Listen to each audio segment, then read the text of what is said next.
What's up, everybody? I want to welcome everybody to Be the Change podcast. Today, I have a very special guest again. And what's special about this one, obviously, we've all celebrated Mother's Day. And so I want to be the first, although this is going to be delayed, to say Happy Mother's Day to Miss Katara McCarty and welcome her a part of this. I'm excited about this podcast. Katara, welcome today.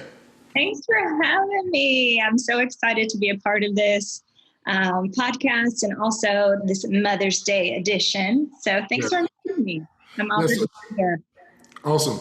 Your mother, you got two beautiful daughters. Talk a little bit about that. I know family is important and how much you love your family and your precious daughters. Share a little bit about them, their names, and what it's like to be a mom in this day and age. Yeah, I have two beautiful girls. They're grown folk now. They're grown. I have a 26-year-old, her name's Bria McCarty, and I have a 21-year-old Brenna, and they're amazing. I am so honored to be not just their mom, but also their friend. I've been able to transition, not seamlessly, but transition into a relationship with them in their adulthood, which is much different than when they're little. And so we've been able to do that, and I'm able to have this amazing relationship with both of them, where we spend time together, we connect. I tease them all the time. I'm like, I'm your BFF, right? And they're like, I wouldn't say that. So they're pretty amazing. That is awesome. That is awesome. Well, let's get into it. You do a lot of things and provide a lot of opportunities, and you have a voice. One thing that I'm always interested in, especially for people that I've never known. Obviously, I've known you and known your family for quite a while, and we reconnected in a stronger bond over the last year or so with my relationship with Ryan and obviously introducing y'all to my family and my nephew's son. But one of the things I love to sit down and discuss is just the story of somebody's life. Like, what led you to be the woman that you are? What led you to be the mom that you are, the advocate? So as we talk life, we talk leadership, we talk business, a lot of that has a story. And I know everybody's story is different, and sometimes everybody's story is long. But let's discuss your story. Let's talk about your story and from the beginning that led you to where you are today. Yeah. So we got to throw it back. Okay, let's go back. All the way back, George, to 1972. Let's go. When I was born, my biological mother had me June 2nd, 1972. And when after she had me, she made a decision to abandon me, to leave me at the hospital. And she is white, and my father was Black.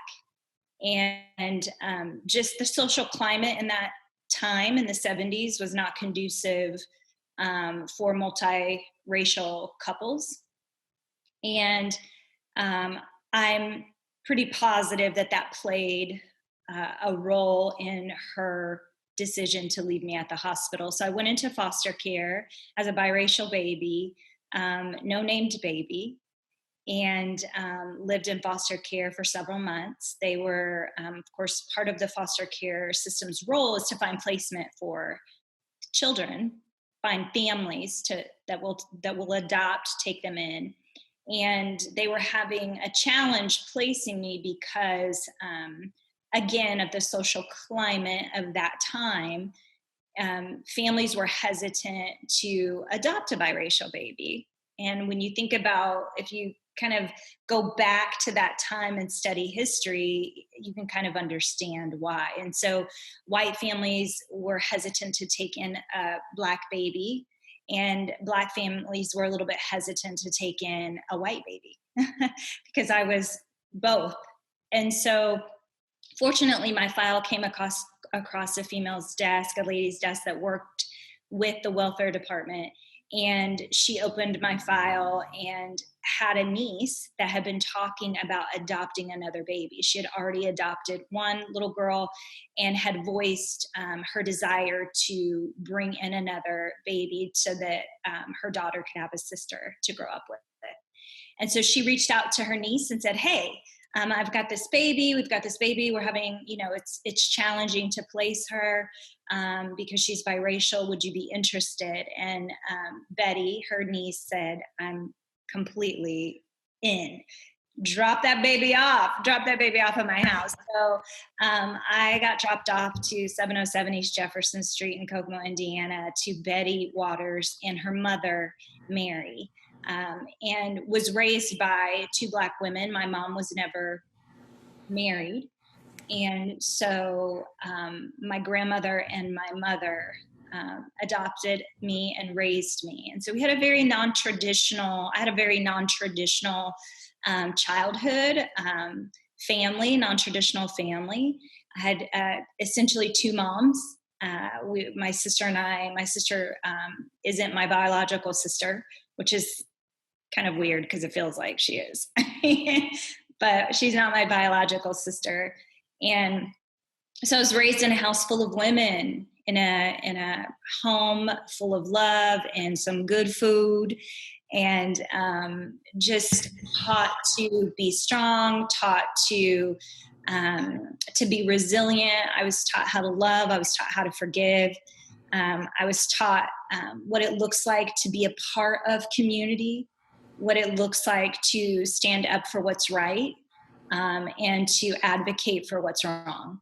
And so grew up in a predominantly Black community, again, raised in a Black family, had challenges once I left my front door, realizing I didn't look like other people, realizing that I didn't quite belong. While there was a sense of belonging, there also was a sense that I didn't quite belong. And so, facing challenges, especially as I started school, having white little girls be friends with me until they went home and told their parents about me, and then coming back to school the next day and saying, I can't be friends with you because you're Black. And so really struggling to find a sense of belonging, having in my high school years, college years, having boys approach me to ask me out because they thought I was Italian. When they found out I was Black, it was like, there's no way I could ever date you. And so having this sense of kind of this journey of belonging is a journey that I've been on since the day I was born, trying to find that sense of belonging, which has led me to my work. Yeah, let's talk about that word, belong. For me, I was born in the inner city of Indianapolis, and at the age of 8, there's this white man that comes into the inner city as a pastor, and it was one of the first times that I experienced somebody who truly cared, and understanding that into what was at the time a very scary place for a white man to be. And I didn't understand. My ignorance to race and racism was not developed. My love for people was just natural. But I didn't understand what I was soon to face as a teenager, later in my life in school. But I didn't have a birth father, never met him. Actually, I met him once at his mom's funeral. I called him the Tootsie Roll Man. I had no clue he was my father. All I remember was there was this tall Black man who gave me a Tootsie Roll at a funeral. And so the father figure for me was not there until Tim McNamee, who I call my pop's father figure. I will later on do that, but I hated him in the beginning because I had no clue. I thought he was up to something. He loved me beyond, and took me in, eventually adopted me into his family, and loving me like his own. But there was a sense, even in that transition of understanding what was going on and understanding his purpose in my life and his why, of belonging. I was confused, so confused that when I started getting in this family, I started bleaching my hair blonde because I thought, I'm white now. I wanted frosted tips. I had no clue. I was just ignorant. And I thought I was adapting to a new culture. How important is it for people to understand what that word means, to belong? What does that mean to you when you say a sense of belonging? Yeah, for me, it means I don't have to hang up part of who I am at the door to belong to an organization, to belong to a company, to belong to a family, to belong to a group. I don't have to leave part of who I am outside the door. So, for example, my sister, she is a woman, she's Black, and she's gay. So she has a lot of intersections happening in her life all at the same time. And so she has had experiences where the church hasn't accepted her, not because she's Black or because she's a woman, but because she's gay. She's also been a part of companies, a part of businesses, nonprofit organizations that have not fully embraced who she was as a gay woman and as a Black woman. So she's faced tons of racism. I've been a part of organizations and companies that didn't accept the fact that I was a Black woman in leadership. It's okay for you to be a Black woman and come to here, but to rise in leadership, that's another story. And so feeling a sense of belonging means I can be fully who I am.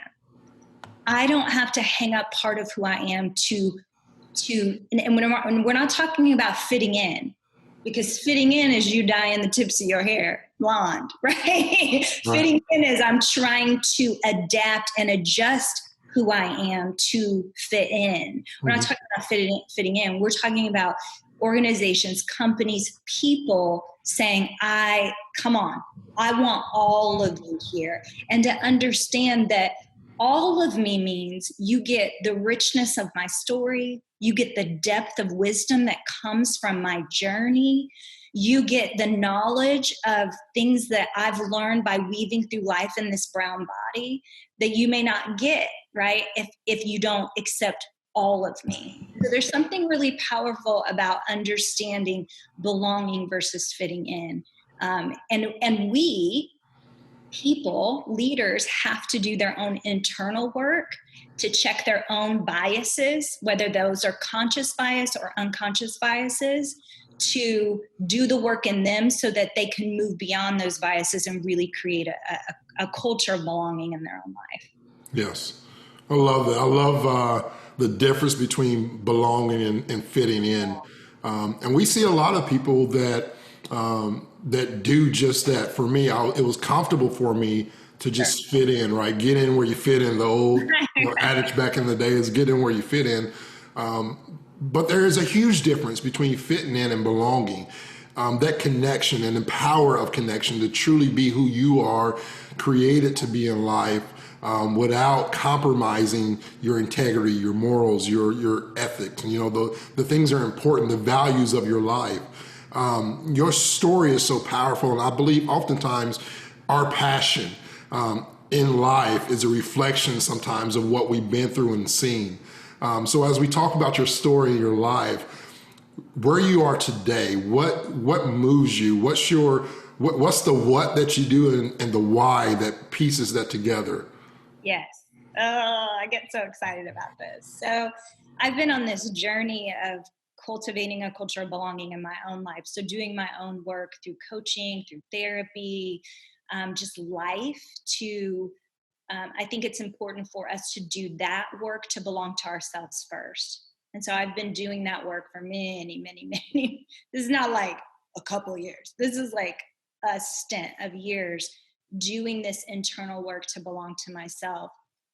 And as I've done that work and as my life has kind of unfolded before me, I have found myself today being a coach, a public speaker, an author, and a podcast host, dedicated and committed to cultivating cultures of belonging for Black, Indigenous, and women of color. And that includes women of color in the LGBTQIA plus community. That includes trans women and so of color, trans women of color. And so doing this work means that my platforms and my voice is centering brown and Black women, centering their voices, coaching them. A couple years ago, I started my own coaching practice. And last year I looked down at my roster and I had all white women clients. That was problematic for me. While I don't mind coaching white women, that's not just my focus. And so really looking at my business and how am I truly centering Black, Indigenous, and women of color, and how am I really cultivating those cultures of belonging for them. And so my journey, again, has been me doing the work to belong to myself. But also when I do that work, sometimes I still show up in places and spaces where that organization or that company hasn't done its work. And so I can belong to myself all day, right? And do that work. But when I show up there, the culture isn't conducive for this brown body, right? To be who she is fully. And so really coaching organizations, speaking to organizations and companies around how do we cultivate these cultures of belonging for people of color, for Black people, for Indigenous people? How do we do that? And specifically for brown and Black women, because we have been the most underrepresented, the most oppressed people group. And so my passion is to shine a huge spotlight on these magnificent voices that our society and our culture keep at bay. Something that has bothered me pretty much my whole life, I can remember being a kid, is not seeing brown and Black women represented in media, in literary art, in the corporate world, in tech, right? Like, where's the representation and why is that? And doing my own homework and having to dig for the poets, the Black women that are poets, having to dig for their books, having to dig for the true history. Like, that's problematic if we don't really know in our world, in our society, how Black and brown women have been oppressed. Then we just kind of go with the social norm and believe that they're not the experts, right? That their books are kept at bay, their information is kept at bay. And so my what is coaching, speaking, my podcast that I have, and really shining a light and centering brown and Black women. And I do that because my why is because I've experienced the oppression.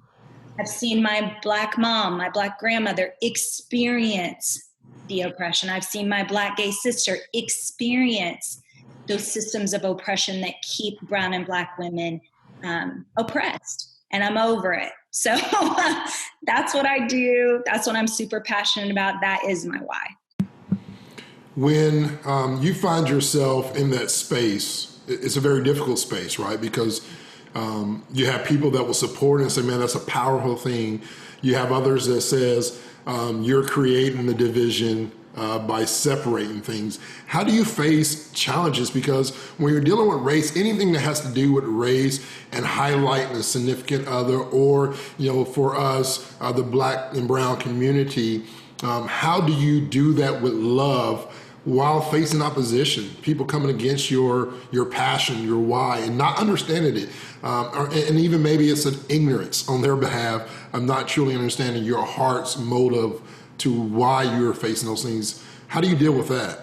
Yeah, I mean, I think it goes back to belonging to myself, knowing who I am, knowing what I'm about, knowing what's true about our society, about our culture, about systems of oppression, about racism, about white supremacy, knowing what's true and centering myself in that, centering myself in what's true about our culture, centering myself in what's true about me, and staring that truth in the face.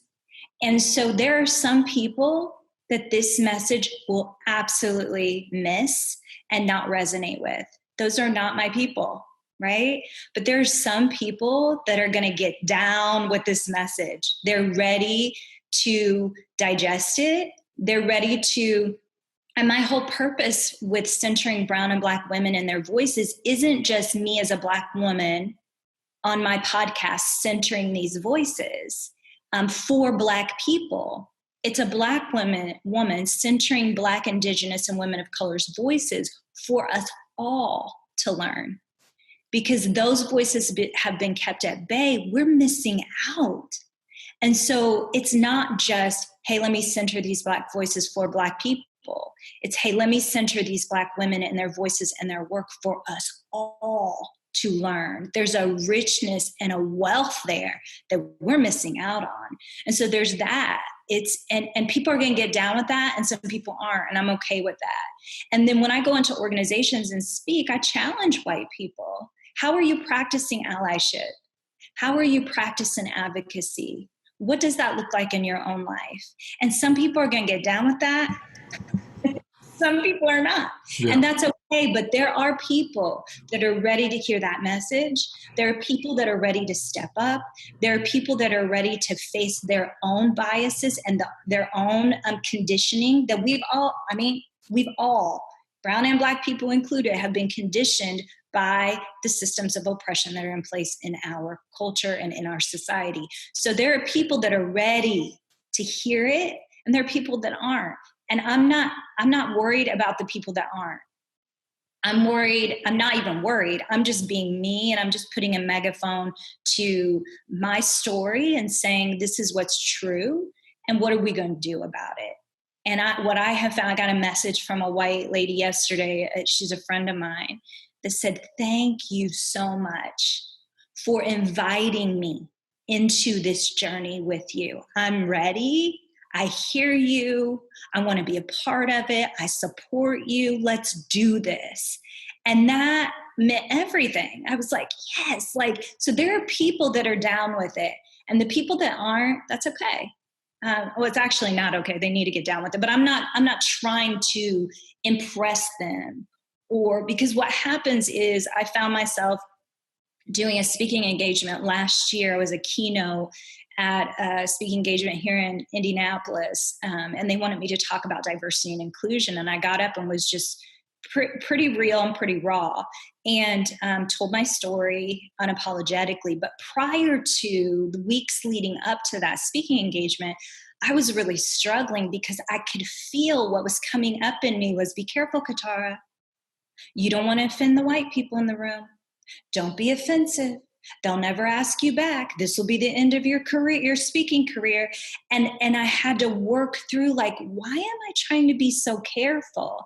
And I had to do some tweaking in my own life and check that, where is that coming from? And having some conversations with my coach and with my sister, and realizing that's not, me getting on that platform is not to be careful for white people, to not offend them.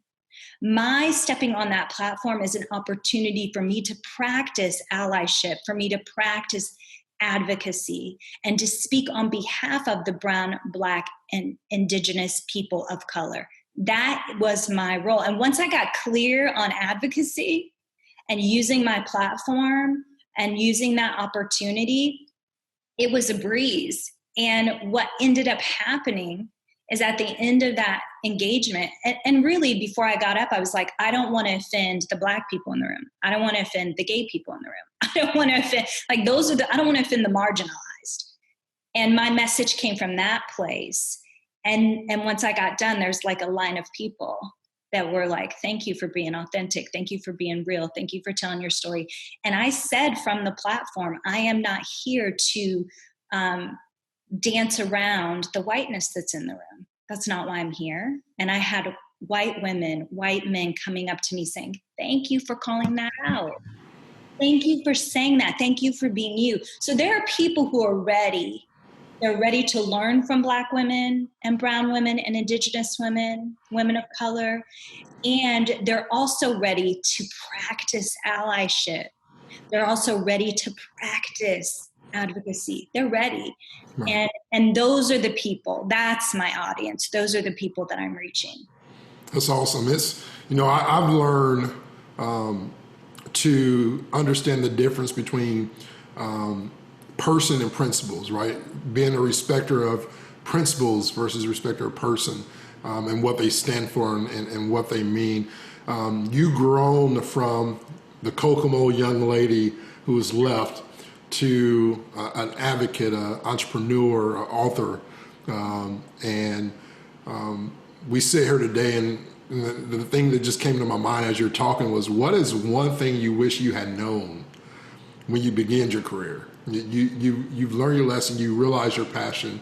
You sit here today, as we're going through another, opposition the world is facing with the COVID-19, and we're adapting. Great leaders always adapt. What's one thing you wish you had known in the beginning of your career that you have now, that you realize this would have made a little bit better, or I would have been a little bit more confident, or I would have done this a different way? Is there anything that you... Yeah. The one thing that comes to mind is that, Katara, you're enough. You're enough. You're smart enough. That's awesome. You're enough, because that at the bottom of the barrel has been something I've struggled with, being abandoned as a baby. I have lived with that my entire life, not feeling like I was enough for my bio family to care for me, not feeling like I was enough at school when the little white girl said, I can't bring you to my house because you're Black. You're not invited to the birthday party because you're Black. Right. And so this idea of, really, it was a limiting belief that was engraved into the depths of my spirit and my soul since I was born. And I've had to really do some work to overcome that. And even to this day, if I'm being honest, it'll pop up. That little voice will pop up and try to accuse me of not being enough. And I just have to keep telling myself and coaching myself that actually you are enough, and centering myself in that. And that's something that I look back and I'm like, man, girl, if you would have known that back then, right? But I do know it now. And so I think that fuels my passion, is knowing that I'm enough, that I can speak to this topic from a place of experience, from a place of learning, from a place of education. I've educated myself around this, and really saying, Katara, you're enough. Now speak, like, do the work, right? Do your why. Do your why. That's awesome. The why is incredible. And I follow, even this morning, you do the Wednesday, Bomb Wednesdays, Wisdom Wednesday. So I'm dropping bombs on them. Yes, dropping that wisdom. And there's a lot of influence. People are all about being influenced. We are all influenced in some way. And I am very passionate about leadership, growing and developing opportunities for men, women, adults, children, to realize they have a power inside of them that is huge, that can make an impact. So for me, I think about the people that are important in my life. I've always tried to cling on to people, not necessarily to mooch, but I'm a sponge. I like to just sit in the presence. I like to listen. I like to observe. My early days, I loved the light. I wanted to be on the stage. I wanted to have the microphone. I wanted the popularity. But as I've gotten older, I realized it's better for me just to be the stupid guy that can learn from everybody. And by stupid, I don't mean that I'm less than anybody, because I'm more than confident. But I wanted to have that influence in people in my life. And I can think of naturally, when this question I'm going to ask you, the names, it's without question. So I'm going to tweak it a little bit. Who was one person in your life, and I'm talking about people who were influential in your life. They may not have been mentors or coaches. Maybe that relationship developed down the line. But the most influential people in your life, I want one person that was in your past that you did not realize was influential until you got older? And then who are you impacted by the most today that is impacting your life? Multiple people, a single person? Who are those people in your life? Oh my gosh, my past is my grandmother. Yeah. I didn't realize like everything that I was learning by sitting at the kitchen table while she snapped green beans and she, cleaned her fish that her brother had caught early that morning. Watching her pick collard greens. We would go to friend's house that had a garden, and she would have bushel baskets, and I would help her pick from their garden, and what she was teaching me and what I was learning, watching her really deal with her son, my mom's brother, who was a drug addict for a lot of his adult life, watching her love him really well, watching her forgive him. When there were times where I was like, are you kidding me? He is blah, blah, blah, but watching her continue to lean in with compassion. I didn't realize really until probably the last 5 years how much she taught me.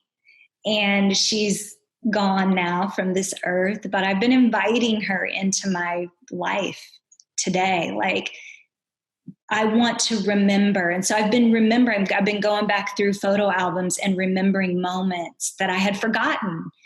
And her teaching me today, hey, remember, oh my gosh, I remember I have this memory. Oh yeah.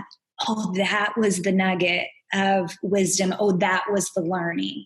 And so she was so influential. And even my work that I'm doing today in centering Black women, like she did that. She did that in her own life, and watching her do that and care for women in the community was just beautiful. So my granny, my nana, Mary. And today I would have to say my daughters. They are just these little balls of wisdom. Not little, they're big wisdom. They carry so much wisdom. And at 26 and 21 years old, the conversations that we have, what they're learning in their own world, with their friends, and bringing that back to the table of conversation for me is influencing me. It's also giving me this greater passion to do the work that I'm doing for them. And so they're pretty influential. Love those two. So it might sound kind of crazy, but yes, a 26 and a 21-year-old totally influencing this 47-year-old. And I also have to say, if somebody that is an author and is an anti-racism teacher that's having a huge influence currently in my life, I had her on as a guest on my podcast, Red Lips and Eye Rolls, a few weeks ago. Her name is Layla F. Saad. She wrote the book, Me and White Supremacy. Again, she's an anti-racist teacher. And as an anti-racist learner, I don't claim to be a teacher, but as a learner, I'm learning so much from her and her circle of people, especially during this COVID time around what's happening in the disparities in the brown and Black communities. I'm learning, I see it, and I'm also learning, and then I'm also taking in, okay, what is now my responsibility back to my own community and to these brown and Black communities that are being so impacted. Now, what is my responsibility? And here's my gifts and here's my talents, and how can I lean into that in a greater way? And so I would say Layla has been influencing me in my current day, along with my daughters as well. So, yeah. That's awesome. That is awesome. A little bit about what you're doing now, your podcast, the unique name. I won't say it. I'll let you talk about your podcast and the message that you're sending lately. What has been on your heart in the midst of your why and your what? What discussions have you had that's been impacting others and the people that or in your audience. Talk a little bit about your podcast and what you do there. Yeah, so my podcast is called Red Lips and Eye Rolls because I love a red lip, obviously. And I just roll my eyes a lot. Yeah. I roll my eyes to things that are annoying, to these systems in our society that are oppressing, and not just oppressing, that are hurting, harming, and killing brown and black people. So Sis is over here rolling her eyes to the things that are just like, oh my God. So my podcast is cultivating those cultures of belonging again, and centering those Black voices, those brown voices, specifically of women of color, because again, those voices have been kept at bay. If you studied the true history again of our country, specifically Black, Indigenous, and women of color have been portrayed as not valuable, right? That we are the least valued humans on the planet. And so that has been, we have all been culturally conditioned to have this belief around Black, Indigenous, and women of color. And so I've made a shift because last year when I started the podcast, it was all about giving women tools as a coach to activate their own power and to live their best life, to overcome challenges, to overcome their limiting beliefs. And I did that all of last year. But this year, with everything that's been unfolding in my life, I decided, okay, I'm going to center these voices for us all to learn from.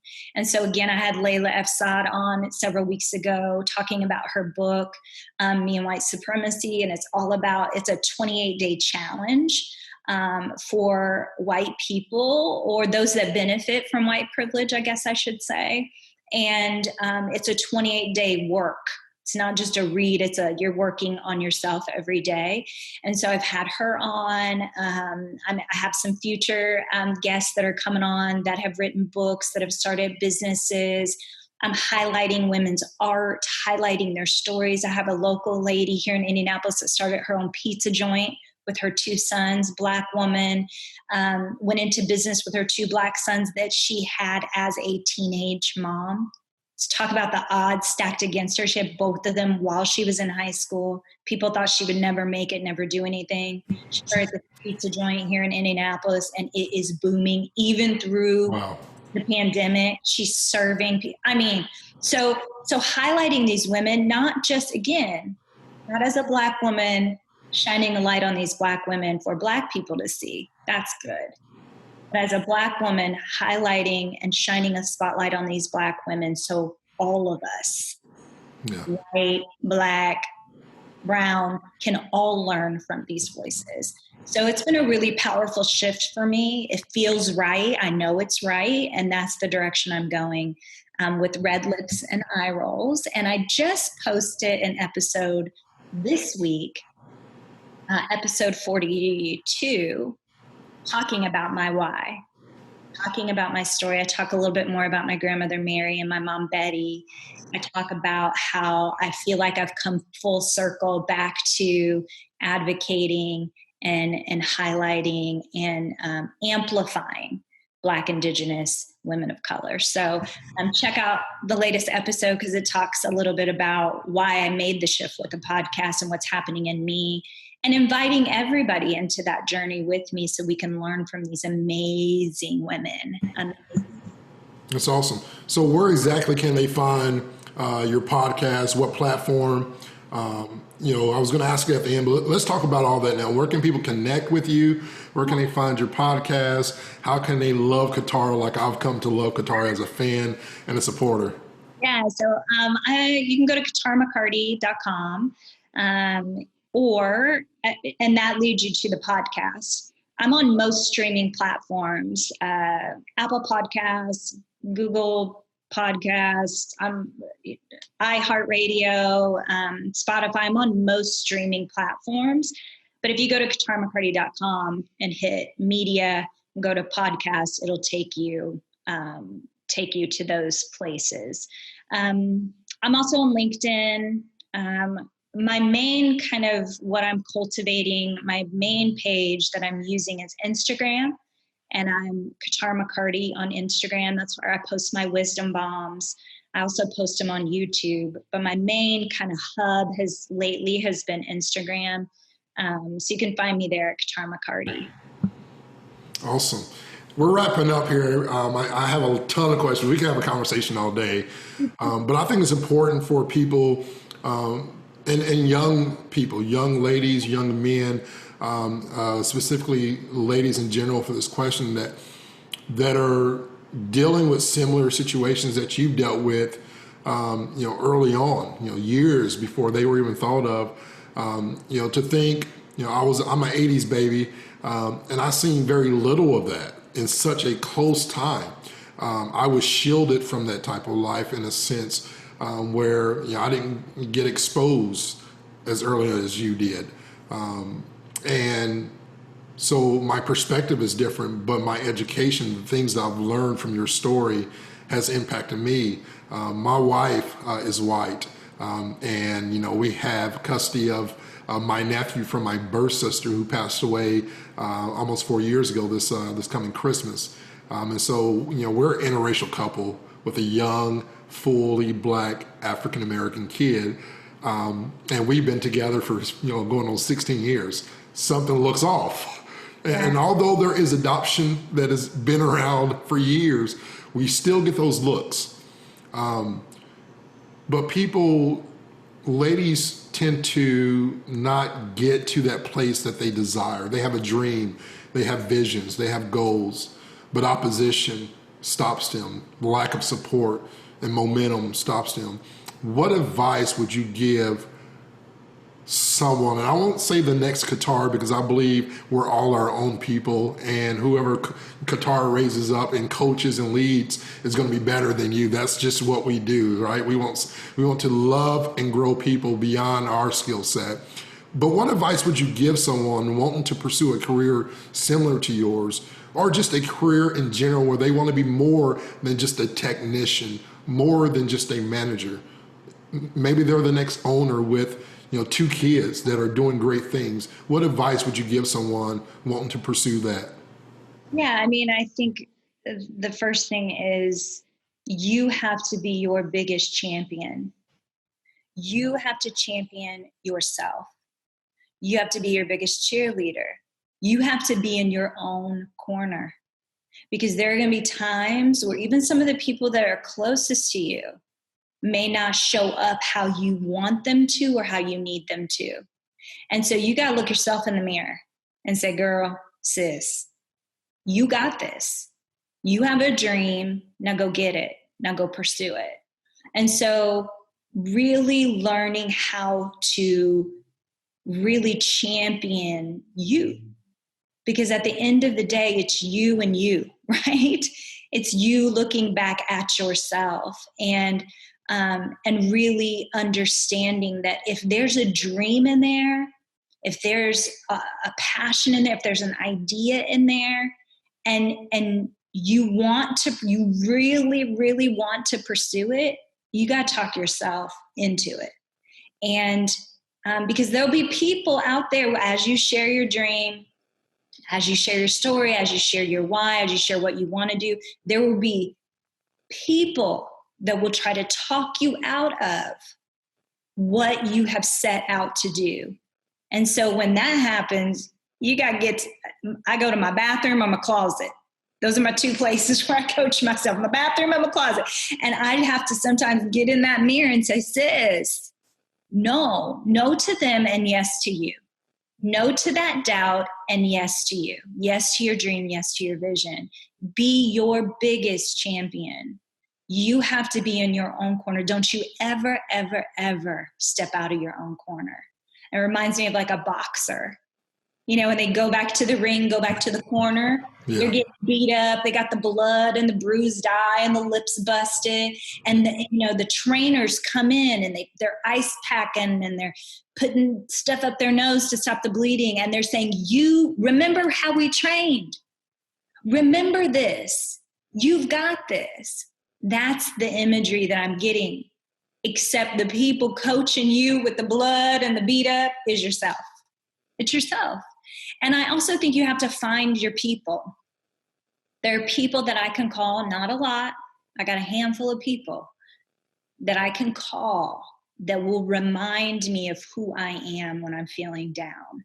But even when those people are busy, sis has to coach her own self, right? I have to remind my own self of my dream, and not just my dream, but remind myself of who I am and why I'm here, and champion yourself. That is so powerful. Yeah, I think all the time, even in your sharing, I tell people all the time, be careful, one, who you share your dreams with, because not everybody that you share your dreams with are willing to live your dreams and go through the things. And then you got people who will try to steal your dreams. They may have the financial funds that you don't have right now, the provision that it may take. So you got to be careful who you show your dreams with.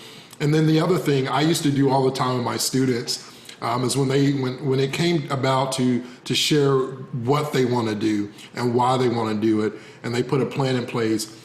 I love playing devil's advocate. I just do. I deal with Dexter, my nephew. He's 5 years old and he has dreams. He wants to have a YouTube. He's motivated by this Ryan character on YouTube. This kid is on there. He's passionate about it. And I've already given him an email. We already have a YouTube lined up. But for the last 2 or 3 weeks, there's things that I want him to get in place. And I'm trying to talk him out of doing this YouTube. And I don't do this because I don't believe in him. I do this because I understand what the world is going to happen to him. And if I can talk him out of his dream and his passion, what he's going to face in the real world is nothing to compare to me, who truly supports what he wants to do. And so I would always play devil advocate. And I will say this, ladies, be confident in your dreams. The moment you have an opportunity to believe in something, the opposition will give you a reason to quit on it. And you got to surround yourself with some Kataras, some strong, bold women with red lipstick. And when that opposition comes, you roll your eyes and say, not today. This is who I am. This is what I'm meant to be. Katara, I appreciate your story. That's awesome. I gained so much from that alone. I want to ask you one last question, maybe. The pastor in me says one last question. You remember those days? I'm closing. But something might happen that sparks another thing. Be the change means so much to me. It's more than just 3 words. It's about impacting people's life. It's about giving encouragement and really edifying and lifting up people, loving people, giving them trust that has not been exposed to them. In this special Mother's Day week, and honoring women, honoring you, and the women that are in your network, I want to start this sentence and I want you to finish it. And for everybody out there, she has no clue about this. And so this is the real, raw, unedited. So I'm going to start by saying 3 words. I'll put a comma to it and I want you to end it. You ready? I'm ready. Be the change, comma. Then I have to fill in the blank. You fill in the blank. That you want to see. Be the change that you want to see. I think that has led me to my why, like the changes that I want to see with Black,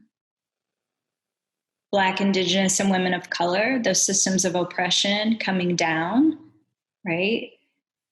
I want to see that come down so that I can rise, right? Like I've experienced those oppressive moments where I'm trying to rise and there's these systems of oppression because I'm a female, because I'm a Black woman, hold me down. And so I want to see those things shift. Well, if I want to see them shift, I have to be the change. Like I have to be a part of the change. I can't just wish it away or hope it away. I have to play a role in the change. So if I want to see change, I have to be the change, right? I have to play a role in that thing changing. And so I think really getting in and doing the work versus standing back and hoping and wishing and praying for it to go away. Awesome, awesome, awesome. Katara, I appreciate your time. As we end this, I'll let you have the final words. Once again, you can reach Katara on Instagram, LinkedIn, Katara McCarty, or you can visit her website, kataramccarty.com. And I'll spell it out for you for all the people that don't get it. It's Katara, Katara. McCarty's McCarty. And you can find her once again, KataraMcCarty.com. And on her webpage, you can actually click on her Facebook, her LinkedIn, Twitter. You can message her from there. So final words to the woman of the hour and the woman of the week. To all the mothers out there, from myself, I say I love you. You're beautiful. You're bold. You can. You are enough. And you just need to rise up and be the change. Katara, in this with your words of wisdom. Yeah, I just think that what I want to say to the women out there, we just celebrated Mother's Day, and I want to challenge you to celebrate you, to find ways that you can celebrate you, that you push the pause button. I know it's a crazy time right now. We're in quarantine. Some of you are homeschooling. You never thought you'd be a homeschool teacher. Some of you are working from home. Some of you may have gotten laid off or fired during this pandemic, and you have lots of concerns and lots of worries. But I just want to challenge you to make sure you take care of yourself, push the pause button, take the bubble bath, go on the walk, right? Like, love yourself well and celebrate you. Make sure that as you're nourishing everybody else in your life, that you're nourishing you. Don't forget you. So make sure you celebrate you, especially Mother's Day. That's awesome. Thank you so much, Katara. I appreciate your time, and I'm excited for your future as well as we continue to follow that. Thank you so much for having me. It was such an honor to be on this Mother's Day edition of your podcast. So thank you. My pleasure.